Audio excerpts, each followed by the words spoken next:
বাবারে বাবা, একটা সহজ ম্যাচ রে কিরকম কঠিন করা যায়। সবসময় পাকিস্তান ওলা খাল, তারা সহজ ম্যাচ রে কঠিন করে, কঠিন ম্যাচ রে তারা সহজ করে। কথা লাগি পাকিস্তান ক্রিকেটের মন থাকি বালা পাই বা বালা লাগে, কিন্তু খেলা চলাকালীন সময় কিন্তু মনের মধ্যে শান্তি দেয় না পাকিস্তান ক্রিকেটে। খুব সহজে জিততো ম্যাচ, যেন ওপেনার বলতে 150+ স্ট্রাইক রেটে ব্যাট করে ম্যাচটা একবার রাতের মুঠো এনে নিছে। একটা সময় পরে 62-63 রান লাগতো 60 বলে, বলে বলে রান। এই অবস্থায় 14 বলে 29 রান লাগে লাস্টের দিকে ইয়া।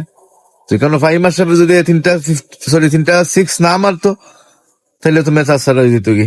তো পাকিস্তান সবসময় আনপ্রেডিক্টেবল, এবং ইদানিং ইদানিং কি তা বেশ কয়েক বছর ধরে নেদারল্যান্ড টি-20 খুব ভালো ক্রিকেট খেলে, এবং এই ধারাবাহিকতা যদি তারা কন্টিনিউ করে তারা, তাহলে ভালো একটা টিমে পরিণত হইব।